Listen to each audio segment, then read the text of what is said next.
തനിക്കൊരിക്കലും മമ്മൂട്ടി എന്ന നടനെ അകൽച്ചയോടെയോ പേടിയോടെയോ കാണേണ്ടി വന്നിട്ടില്ലെന്ന് പറയുകയാണ് സംവിധായകൻ ലാൽ ജോസ്. ഒരു വല്യേട്ടൻ എന്ന ബഹുമാനത്തോടെയാണ് താൻ അദ്ദേഹത്തെ കാണുന്നതെന്നും അദ്ദേഹം പറയുന്നു. സംവിധായകൻ കമലിൻ്റെ മഴയെത്തും മുമ്പ് എന്ന സിനിമയിൽ പ്രവർത്തിക്കുമ്പോഴാണ് താൻ മമ്മൂട്ടിയെ പരിചയപ്പെടുന്നതെന്ന് പറയുന്ന ലാൽ ജോസ് അന്നു തന്നെ ചീത്ത പറഞ്ഞുകൊണ്ടാണ് തങ്ങൾ തമ്മിൽ പരിചയം തുടങ്ങുന്നതെന്നും കൂട്ടിച്ചേർത്തു. സില്ലി മോങ്സ് മോളിവുഡിൽ നൽകിയ അഭിമുഖത്തിൽ സംസാരിക്കുകയായിരുന്നു സംവിധായകൻ.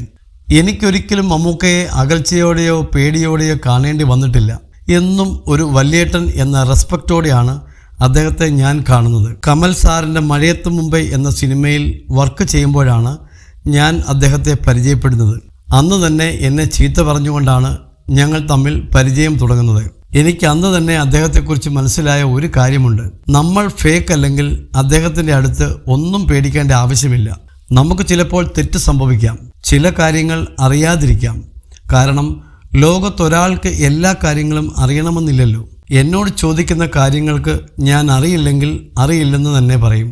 എൻ്റെ ആ ആറ്റിറ്റ്യൂഡാണ് പുള്ളിക്ക് ഇഷ്ടമായിട്ടുള്ളത് എന്നാണ് ഞാൻ കരുതുന്നത്. കാരണം പിന്നീട് ഹരിഹരൻ സാറിൻ്റെ ഉദ്യാനപാലകൻ എന്ന സിനിമയിലേക്ക് എന്നെ അസോസിയേറ്റായി റെക്കമെൻഡ് ചെയ്യുന്നത് മമ്മൂക്ക തന്നെയാണ്. കമൽ സാറിൻ്റെ ലൊക്കേഷനിൽ എന്നെ ചീത്ത വിളിക്കുകയായിരുന്നു.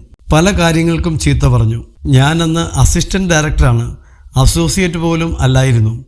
പക്ഷേ അതേ ആളാണ് കമലിൻ്റെ കൂടെ ഒരു പയ്യനുണ്ട്, ലാൽ ജോസ് എന്നാണ് പേര്.